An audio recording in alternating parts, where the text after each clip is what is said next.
Hello and welcome back to another Honor Respect and another edition of AEW Dynamite Out of 10. And Jay is the first American wrestling company to broadcast live from the Arena Mexico in Mexico City, teaming with CMLL. AEW delivered Grand Slam Mexico for a historic episode of AEW Dynamite, and there was a lot going on this week's show. So we're going to kick things off with Hangman Adam Page, who opened and only spoke Spanish to the crowd. He put over the hard-working people he's met from Mexico and thanked the crowd and CMLL for inviting AEW to Arena Mexico, and announced he was not allowed to be in the arena during the Death Riders match, but once he would get his hands on Moxley once it was over. It was an incredible choice by Hangman to open the show and only speak Spanish to the audience. Sold him as a true babyface and as a representative for AEW in Mexico. The overall promo may not have been necessary to set up a later conflict with Mox during the episode, but few of the non-luchadors could have cut a Spanish promo like that on the night. In particular, it kept Mox v Hangman in the central story heading to All In. Before we got the Don Callis family and allies versus enemies of the family in a wild 14-man tag match that could not even contain everyone on the apron. Atlantis caught Dax Hall with a small package to get the win. A fun battle highlighted by many great wrestlers on both sides. It was easy to lose track of who was the active competitor and who was even involved. The crowd reactions played a great role and complicated the match further, even with the warning from Excalibur that Atlantis was not popular around it. It's still jarring to hear the boos when he was tagged in. He also got heavy boos even when he was getting beat down by Dax, leading to a finish that didn't quite make sense. It would have been better to put Bandido, Brody or Adam Cole in the spot to get the win for the babyfaces against FTR. It's still, as a whole, it was a fun match with a lot of talent involved. So yeah, 6 out of 10. Before we got Okada taking on Mark Briscoe, and yeah, Briscoe kept Okada on his toes throughout, but after turning a Rainmaker reversal into the Tombstone Piledriver, Okada sealed the win with a Rainmaker. Afterwards, Don Callis joined the Rainmaker in the ring to encourage him to further beat down the man who challenged him. This was not the same level of match Okada had delivered in recent outings, but completely served its purpose, highlighting his further heel leaning. His cocky yet ruthless tryout, making Briscoe suffer, made him more of a heel. It's too soon for Omega to come back, but it would have been great to see him. AEW's like to milk that angle for at least a few weeks later, and having Okada brutalise players like this, really worked. Before we got Mystico taking on MJF, and the whole crowd was behind Mystico while the entire Hurt Syndicate backed up MJF to help him keep his cool. However, nothing MJF could do would keep him down. Even a low blow behind Bryce's back. Out of frustration, MJF kicked him between the legs in front of the ref to cause a DQ. Afterwards, the Hurt Syndicate held MJF unmasked Mystico, but a few of the CMLL stars and Bandido came into the ring, followed by Speedball and Kevin Knight to send a group packing. This was better than anyone could have expected based on past appearances.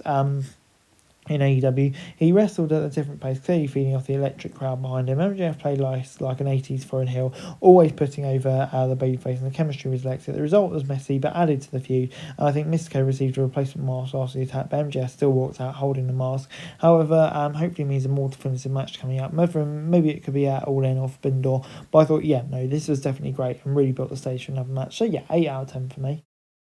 We then got the 4 million pesos high-flying four-way match, and Ricochet and Lio Rush immediately found a common purpose, taking down Hologram and Mascara Dorada. One and only and Man of the Hour finally turned on one another. The Luchadors picked up the pace until Hologram caught Rush with a portal bomb to get the win.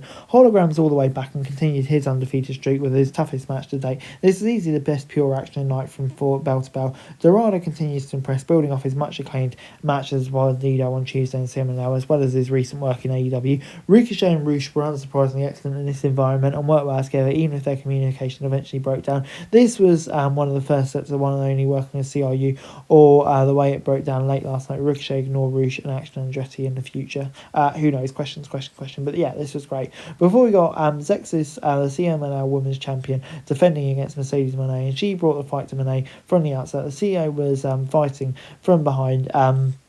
Ferrara managed to counter her opponent on the second rope to get or a moonsault slam for the victory. As the CEO celebrated with an overwhelming number of championships, a film noir style tape from Timeless Tony, who was on the high. Right after the video, Mina appeared on stage to distract Monet long enough for Storm to appear, and there's Claire let the games begin. This was better by the second minute than the previous match between Monet and Zexis. It felt like the CEO had a much better idea of how to play the former champions. The finish was abrupt, and it would have been nice to see a bit more focus on the title rather than Storm just coming out. But it made sense for Monet to win. A growing list of belts is getting to the point where it's reaching a critical mass. She can't afford to wear any more belts as the world title match brings. Storm's declaration is intriguing, as Monet's yet to show how she can keep up with her kind of crazy, and it seems like the Timeless one is going to get all the wilder from there heading into All In. So very intrigued. I'm going to give it a 6 out of 10, and kind of intrigued to see how it all goes now.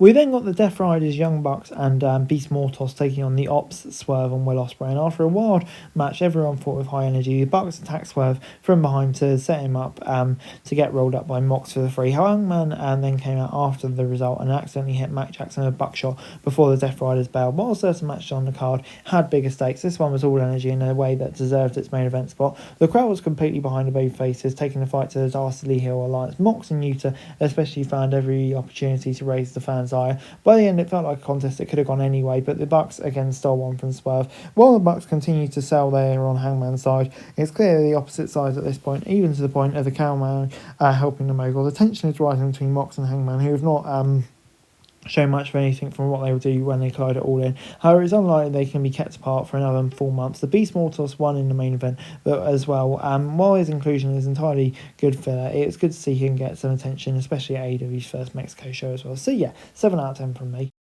Overall, AEW Dynamite gets a 7 out of 10 from me. I thought, yeah, this was a really good episode of Dynamite. Lots of stuff going on, really entertaining stuff as well. And yeah, get a 7 out of 10 from me. I thought the crowd was excellent.